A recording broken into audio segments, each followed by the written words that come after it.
do is this top part. The bottom part is special because this is hot. And it also makes you have to reach a little bit further. It still is not bad. But everything that goes, all the wood and screws for this are things you can buy at Home Depot. Look like this. It's best if you have a drill, power screwdriver. People at Home Depot will even cut these. These are 2x8s. They'll cut them in half for you. And use deck screws to screw them in. And as long as you get it pretty square to start with, the good thing about it is you can fit those in an ordinary car in the trunk. You don't have to have it pick up. You don't have to stick it out. But you particularly get people to cut the size. The other thing that I've done is Mel's advice is to buy slabs. Lath, right? Just stuff Like you make a lattice out of it. Right. And I found it hard to find this at Home Depot. So I bought, these are furring strips. And I did a little extra by making notches in them so they fit like this. But that lets you, if you do this, lets it lay down inside. You can lift the whole thing up when you're doing it initially.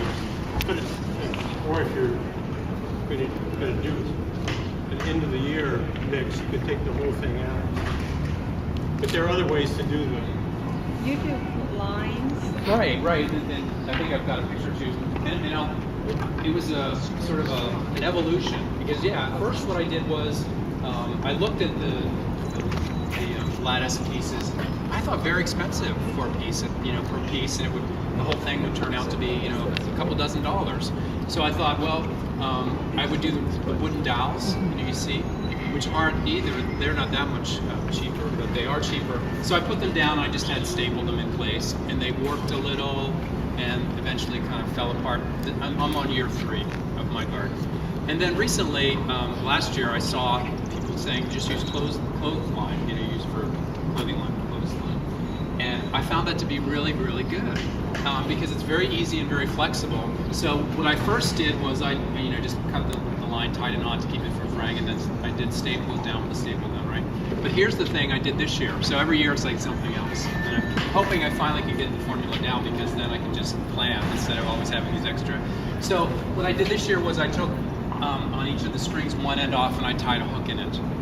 And then I have, it's like a big staple that stays in here, and I can simply unhook the strings, let them all back, and then do any tilling that I need to do at the beginning or just breaking it up, and then rehook them. And it helps a lot. And it actually, they're nice and tight. But when I'm working, I can actually push the string to the side. I don't have to unhook it all the time. But sometimes I'll plan something like here's something that's 4 squares. I do a tomato in about a 4 square area. I'm going to plant it sort of toward the center, so I can make sure that this, that it's not in the way. This looks so much better. This is so beautiful. But if you're like me and you're really cheap, then you can use the clothesline, and it works really well. And then if I break one, because I have sometimes with my shovel just hit it, then I can just replace it on the side. Just have a whole roll back in the shed, and it takes me 2 minutes to go out and tie it. The one end I just tie a knot and then have it stapled down. There are these staples they sell there that I think are for electrical lines, like when you're stapling a line along under your basement when you're finished, and I just stick those in. So you can hold them, they're pretty big. Yeah, you just hammer them in. Hammer them in. And then on the other, so I have one on each end. One is, the line is actually under, and then the other end I just bought an S-hook, and then I bent it so that I can just hook it on. So the key is to just get it tied at the right tightness. So you have to a little, but then it doesn't pop right off. So it's kind of. I was wondering what kind of wood you would use to construct this, and what kind of wood? Oh, this is just white pine, probably kiln dried white pine. It's basically the cheapest construction grade stuff you can buy, but it's also not pressure treated with arsenic or anything else. Never true. So if you're growing vegetables in it, they may taste like pine tar, but they're not going to be poisonous. No. There's no leaching or other thing, and it's also the least expensive way you can do it. the lumber for this, for the basic thing is, and the screws and everything, about $20 for the whole batch. Yeah, which is really, that's a great price. I bought pre-made ones and they were a lot more. Mine were cedar. So hopefully they'll last long, but I'm already seeing some more pitch. But they're, that's just a different investment. That was what was available for me at the time. It's things, there's a lot more available now because in the last 2 or 3 years especially, it's become more popular. So there are a lot more people making things that more available, better prices. So it's a good time to grow a garden. So.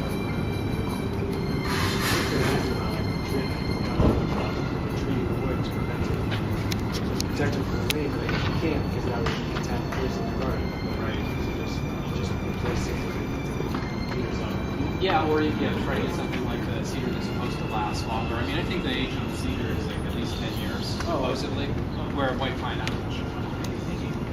Depends on whether the carpenter ants or the termites get there. Right. But if it's kiln dried, and usually it'll last a few years usually. I don't know what your experience has been, Bob. Often lasts as long as anybody's enthusiasm, or if you get, after you've been through your enthusiasm and you're ready to be really serious, then you invest in cedar. The edging strips on this that goes across the on the coating. I can vouch for stone is very good. I mean, no, really, you can build it. But hard to work. Oh, no, once you get it in place. it's very good. But Bob, you found something at Home Depot also, right? Excuse me? Your cedar, that kit that you found at Home Depot? Yeah, which is still unevaluated. No, unevaluated, so you can't talk about it. Home Depot is selling a 4x4 kit that looks something like this. Doesn't have a 8-foot square foot grid, and it's made of white cedar. Northern white cedar, Northern I white think. cedar, which is not the best kind of cedar that lasts for 1,000 years, and it's about half as thick. So this is notionally 2 inches thick. It's notionally 1 inch thick, so about 3/4 of an inch thick. So it's not going to be as stable and as durable. But they're also selling it for about $36. But Well, there's something to be said for wider wood because you sit on the end when you're working. I do that a lot. And the company that sells my kit actually is now selling a piece of wood that you can add as trim to make it a wider seat. But I have mine pretty close together, so I really don't want to give up space. But you do sit on the edges a lot, so something more solid and wider makes sense. So one of the not so well kept secrets of American marketing is this is called a 2x8. Just so you know this, and you don't think you've been cheated, okay? It's actually 1.5 by 7 1/4, and that's legit, like under our system. So when you said, I think you said yours was 7 with the kit. So this is only 7 1/4. So that's why I said notionally 2. Before the planes off the rough lumber, supposedly at one point it was 2, right? Right. But all the point is, you can stand on this. Yeah. I wouldn't stand on it. And that's actually very good. I'm glad you mentioned that because you do usually bump into when you sit on it. Right. You don't move it, you don't drag it around very much, but you do get some pressure on it. So sturdier is better. So Paul, the ones that you stack, do you stack them and then you just put the rebar down? That's what holds it together. Right. And You so you use do it. rebar to. It comes Yeah. with the kit. Oh, They're okay. pre-drilled. So yeah, you put your 4 boards on the bottom, and then you stick in your rebar and put the pull, and then you slide the next one down and down and down. It's really simple. It takes you 2 minutes to put it together. But again, you pay for that. So, but that's nice. And then again, the added benefits of having the metal rods on the end. Or usually, it's usually pretty good because also like I have netting. I put netting over to either keep the cats or the squirrels from digging. If I've just sewn some things, I don't want them to dig it all up. So I use the black plastic netting, I guess like deer netting or something, and I just lay it on top, and now I have 4 things that I just slide the ends of the netting on, and then I pull it. It's very easy. So that the little bars at the end come in handy for a lot of things. You'd be surprised.